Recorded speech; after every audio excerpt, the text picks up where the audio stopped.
السلام علیکم friends, welcome to حقیقت انٹرٹینمنٹ۔ دوستو، جانوروں کی محدودی قدرتی واقعات جیسے آب و ہوا، حرارتی یا کولنگ یا سمندر کی سطح میں تبدیلی کی وجہ سے ہو سکتا ہے۔ تاہم زیادہ جدید دور میں انسانی سرگرمی کا الزام لگایا گیا ہے۔ رہائش گاہ کی تباہی کے طور پر کاشتکاری، زمین کی توسیع اور جنگلات کاٹ رہے ہیں۔ آلودگی کے ساتھ ساتھ اجنبی پرجاتیوں کا تعارف اور ماہی گیری یا شکار سے زیادہ جدید معدنیات کا بنیادی سبب ہے۔ تیزی سے تاہم ماحولیاتی تبدیلی کو ختم کرنے کے بارے میں سوچا جاتا ہے۔ یہاں 10 ناقابل یقین جانور ہیں جو اب ناپید ہیں، تو چلیے ویڈیو کو سٹارٹ کرتے ہیں۔ Number 10، west African black rhinoceros. مغربی افریقی سیاہ گینڈا افریقہ کے جنوب مشرقی علاقے کی طرف کئی ملکوں میں پایا جاتا تھا۔ 3 سے 3.8 میٹر لمبا اور 1.4 سے 1.7 میٹر اونچائی کی پیمائش اس رائنو کا وزن 800 سے 1300 کلوگرام ہوتا۔ اس میں 2 سینگ تھے، ایک پیمائش 0.5 سے 1.3 میٹر اور دوسرا 2 سے 55 سینٹی میٹر کے درمیان۔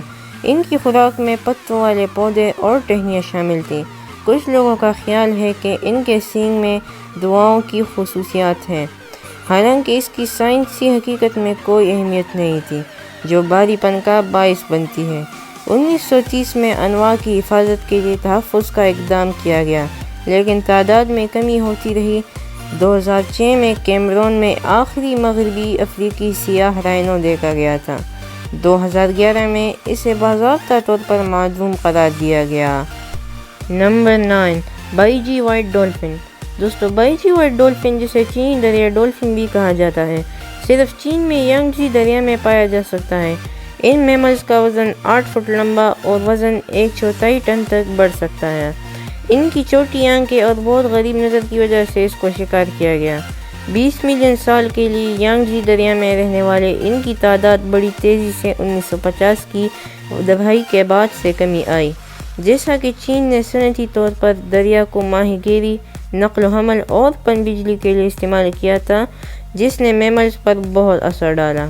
اگرچہ سرکاری طور پر معدوم ہونے کا ریکارڈ نہیں کیا گیا، لیکن سن 2002 سے اب تک کسی نے یانگزی کے دریا ڈولفن نہیں دیکھی ہے۔ نمبر 8، پائرینین آئی بیکس۔ دوستو، آئی بیکس یا آئیبیرین بکری کی 4 ذیلی قسمیں ہیں، جس میں سے ایک جو ہے جزیرہ نما آئیبیرین میں پائی جاتی تھی۔ آئی بیکس کندھے پر 60 سے 76 سینٹی میٹر کی اونچائی تک بڑھ جائے گا اور 24 سے 80 کلوگرام وزن اور بنیادی طور پر گھاس اور جڑی بوٹیوں پر کھلایا جائے گا۔ ان کے بارے میں خیال کیا جاتا تھا کہ وہ تاریخی طور پر 50,000 کی تعداد میں ہیں، لیکن 1900 کے اوائل تک اس کی تعداد 100 سے کم ہو گئی تھی۔ پائرینین چلتن کی معدومیت کی صحیح وجہ نامعلوم ہے۔ سائنسدانوں کا خیال ہے کہ عوامل میں چھپکلی اور کھانے اور رہائش کے لیے دوسرے میمل سے مقابلہ کرنے سے قاصر ہے۔ شمالی اسپین میں 2000 میں گرنے والے درخت سے آخری پائرینین آئی بیکس ہلاک ہو گئی۔ Number 7، passenger Pigeon. دوستو، شمالی امریکہ کے مقامی مسافر کبوتر یا جنگلی کبوتر 20ویں صدی کے اوائل سے معدوم ہو چکا ہے۔ اندازہ ہے کہ 3 سے 5 ارب کے درمیان مسافر کبوتروں نے امریکہ کو اس وقت آباد کیا جب یورپی شمالی امریکہ پہنچے، تاہم ان کے ٹھکانے بڑے پیمانے پر جنگلات کی کٹائی کا باعث بنے، جس کے نتیجے میں مسکن کا نقصان اور پرندوں کی آبادی میں کمی واقع ہوئی۔ 19ویں صدی تک کبوتر کے گوشت کو غریبوں کے لیے سستے کھانے کے طور پر کمرشل کیا گیا، جس کے نتیجے میں بڑے پیمانے پر شکار کیا گیا۔ جنگل میں مسافر کبوتر 1900 کے قریب دم توڑ گیا۔ Number 6، Tasmanian cat. دوستو، ٹسمانین شیر آسٹریلیا، تسمانیہ اور نیو گنی کے مقامی ہے۔ ٹسمانین شیر ایک بڑا گوشت خور مارسوپیل تھا، جو کہ ٹائگر سے متعلق نہیں۔ مخلوق ایک درمیانے سے بڑے سائز کے کتے کی ظاہری شکل تھی، جس کا وزن 30 کلو تھا اور جس کی ناک سے دم کی لمبائی تقریباً 2 میٹر تھی، لیکن سیاہ دھاریوں نے اسے شیر کی طرح شکل دی۔ خیال کیا جاتا ہے کہ اسے ختم کرنے کے لیے شکار کیا گیا ہے۔ اس سے اچھائیوں کی حوصلہ افزائی کی گئی تھی، لیکن انسانی تجاوز اپنے مسکن میں کتوں اور بیماری کے لیے تعارف میں بھی حصہ ڈال سکتا تھا۔ آخری جنگی تسمانیان ٹائگر سن 1910 سے سن 1920 کے درمیان مارا گیا۔ آخری اسیر ایک ہوبارٹ چڑیا گھر تسمانیہ سن 1936 میں مرنے سے ہوا۔ نمبر 5 اسٹیلر سی کاؤ۔ دوستو 1741 میں اس مخلوق کو دریافت کرنے والے ایک فطرت پسند جارج اسٹیلر کے نام سے مشہور اسٹیلر سمندری گائے ہے۔ اسٹیلر سمندری گائے ایک بڑی جڑی جاندار میمل تھی۔ خیال کیا جاتا ہے کہ اسٹیلر سمندری گائے جو کم از کم 8 سے 9 میٹر تک بڑی اور اس کا وزن تقریباً 8 سے 10 ٹن تک تھا، اس نے قریب جزائر الاسکا کے جنوب مغرب اور بیرنگ سمندر میں کمانڈر جزائر کو آباد کیا۔ یہ خیال کیا جاتا ہے کہ یہ ستندم وشتا اور اس وقت کے سب سے زیادہ کیلب خانے میں گزارا۔ حقیقت یہ ہے کہ وہ اپنے بے انتہا جسم کو جمع کرنے سے قاصر تھا۔ ممکنہ طور پر اس نے انسانی شکاریوں کو کس چیز سے دوچار کیا۔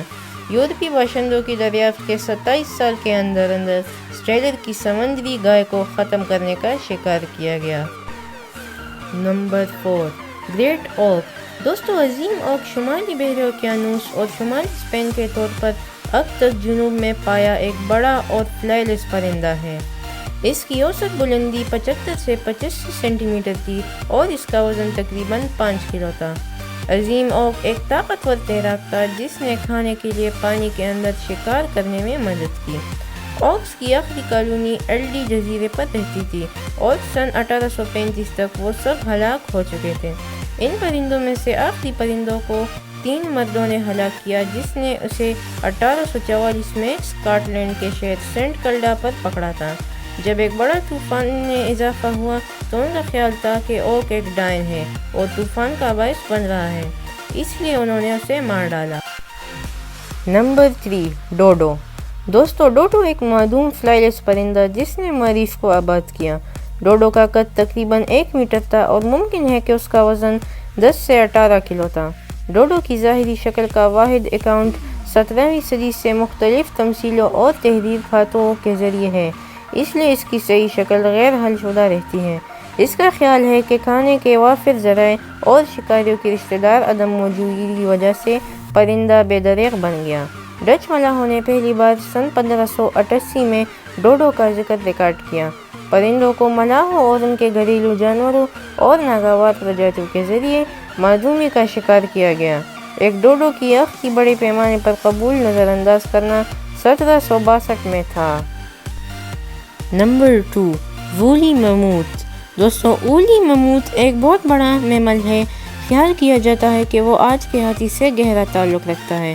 اس کے آباء و اجداد نے تقریباً 3.5 ملین سال پہلے افریقہ سے باہر نقل مکانی کی تھی، جو شمالی یوریشیا اور شمالی امریکہ میں پھیل گئی تھی۔ مخلوق کی لمبائی 4 میٹر سے زیادہ تھی اور اس کا وزن 6 ٹن سے زیادہ ہو سکتا ہے۔ وہ کھال میں احاطہ کیا گیا تھا اور ان مخنی ٹسک آسانی سے 5 میٹر تک طویل ہو سکتے ہیں۔ بالدار جسام نے بالآخر 10,000 سال پہلے انسانوں کے شکار کے امتزاج اور ماحولیاتی تبدیلی کے ذریعے اس کے مسکن کے غائب ہونے کے ذریعے غائب کر دیا تھا۔ الگ تھلگ اولی ماہ کی آخری آبادی کے بارے میں خیال کیا جاتا ہے کہ وہ 1700 BC کے ارد گرد آرکٹک سمندر میں ورینگل جزیرے سے غائب ہو گئی ہے۔ Number 1 sabre toothed cat. دوستو اس کو اکثر سابر دانت ٹائگر یا سابر دانت ببر شیر بھی کہا جاتا ہے۔ وہ 55 ملین سے 11,700 سال پہلے موجود تھے۔ سابر دانت بلیوں الونگائڈ بلیڈ لاکی کتوں کے دانت جو کچھ پرجاتیوں میں 50 سینٹی میٹر تک طویل تھے کے لیے نامی گوشت خور تھے۔ تعمیر میں کافی ریچھ کی طرح ان کے بارے میں خیال کیا جاتا تھا کہ وہ بہترین شکاری ہیں اور شکار شدہ جانور جیسے سلوٹس اور مموتھ یہ فلیٹ اپنی جبڑوں کو 120 ڈگری کے زاویے پر کھول سکتے ہیں، تقریباً 2 مرتبہ ایک جدید شیر کے طور پر وسیع۔ خیال کیا جاتا ہے کہ سابر دانت بلی کی معدومی کو ان کے شکار کردہ بڑے جڑی بوٹیوں کی کمی اور معدومی سے جوڑا جا سکتا ہے۔ دیگر وضاحتوں میں ماحولیاتی تبدیلی اور انسانوں سے مقابلہ شامل ہے۔ تو دوستو ہماری ویڈیو یہی تک تھی۔ امید کرتا ہوں آپ کو ویڈیو پسند آئی ہوگی۔ اگر ویڈیو پسند آئے تو ویڈیو کو لائک کریں، چینل کو سبسکرائب کریں اور نوٹیفیکیشن بیل کو دبانا نہ بھولیں۔ تو ملتے ہیں نیکسٹ ویڈیو میں، تب تک کے لیے خدا حافظ۔